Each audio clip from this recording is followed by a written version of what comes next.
Ceux qui me haïssent à ce point pensent m'humilier. Ce qu'ils ont humilié aujourd'hui, c'est la France. C'est l'image de la France. Et si quelqu'un a trahi les Français, ce n'est pas moi.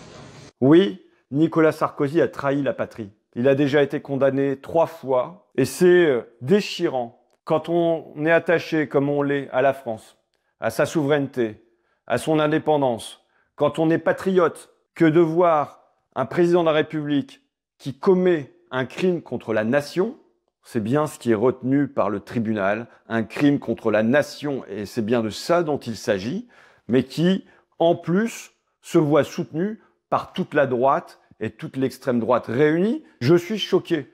Bon, je ne suis pas choqué sur le terrain de la probité, de l'honnêteté, je ne veux pas paraître blasé, mais Nicolas Sarkozy a déjà été condamné 3 fois. On a 26 ministres sous Emmanuel Macron qui sont pris dans des affaires.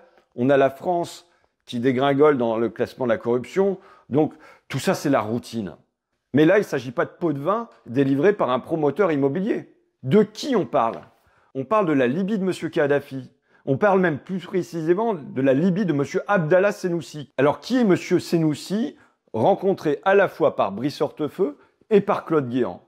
M. Senussi était le patron des services secrets de la Libye et beau-frère de Mouammar Kadhafi. Et le plus grave attentat contre les Français, avec des victimes françaises, qui a fait 170 morts, dont 54 victimes françaises. Mais dans son palmarès, il a aussi l'attentat de Lockerbie, 270 morts. Il a l'attentat contre le DC-8 d'UTA, un avion français qui heureusement n'avait pas encore décollé, 23 blessés, mais pas de morts. Il a à son actif le massacre d'une mutinerie dans une prison, 1270 morts, et j'en passe, et j'en passe, et j'en passe. On a là un terroriste international condamné à perpétuité. Et c'est lui que Claude Guéant, à l'époque directeur de cabinet de Nicolas Sarkozy au ministère de l'Intérieur et ensuite secrétaire général de l'Élysée, c'est lui, Monsieur Senussi, ce terroriste international que Claude Guéant va rencontrer. C'est lui aussi que Brice Hortefeux, c'est ce même Monsieur Senussi, terroriste international, que Brice Hortefeux, à l'époque ministre, bras droit de Nicolas Sarkozy, futur porte-parole de sa campagne, va rencontrer. On a les 2 proches de M. Sarkozy, M. Guéant, M. Hortefeux, qui tous 2 vont rencontrer un terroriste international avec l'aval de Nicolas Sarkozy, qui ne leur interdit pas de les rencontrer, qui ne les retient pas, qui ne refuse pas, mais qui au contraire avalise, qui autorise, parce qu'il y a des perspectives de financement par là-bas. Et je dis alors que Nicolas Sarkozy non seulement trahit le pays, mais il trahit les victimes de notre pays. Il trahit les 54 familles françaises qui se trouvaient dans ce vol UTA et qui ont péri. Et c'est bien ça que les familles sont venues leur dire à M. Hortefeux, Guéant et Sarkozy à l'audience. Je cite Françoise, sœur d'une victime. Je pose la question à ces messieurs. Si à la place de mon frère, vos proches, des membres de votre famille avaient voyagé dans cet avion français, auriez-vous accepté de rencontrer, de négocier avec leur assassin, avec celui qui a organisé cet attentat? Et on a Guillaume Denoy de Saint-Marc, l'ancien président de l'association des victimes, qui dit « Il n'y a pas d'autre attentat ayant fait 170 morts visant la France ». Et on a ce dialogue terrible à l'audience.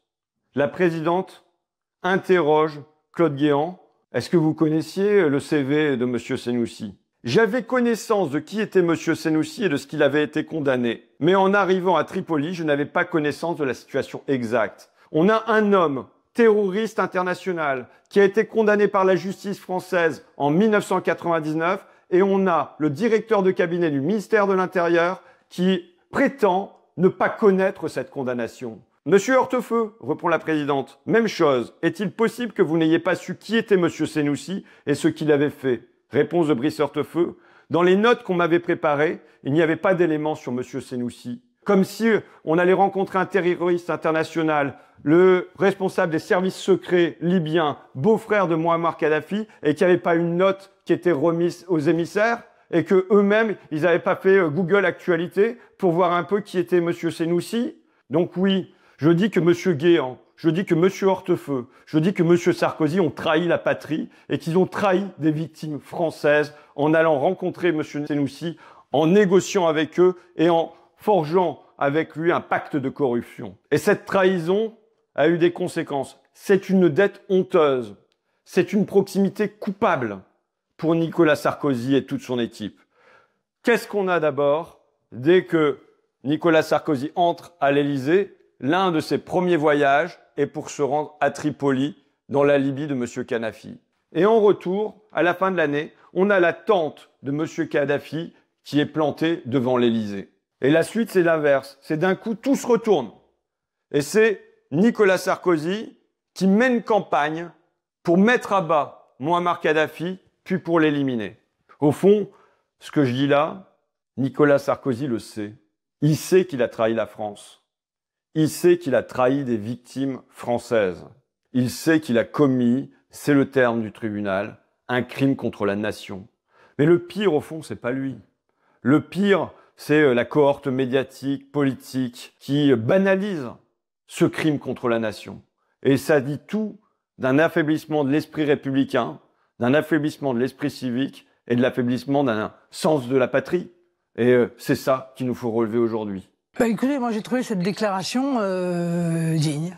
Et ben voilà, Marine Le Pen n'est pas choquée. Nicolas Sarkozy a autorisé, avalisé ses plus proches à aller rencontrer un terroriste international qui a tué des Français et Madame Marine Le Pen n'est pas choquée. Pourquoi? Parce qu'elle fait passer avant tout, avant même les vies des Français, ses petits intérêts boutiquiers.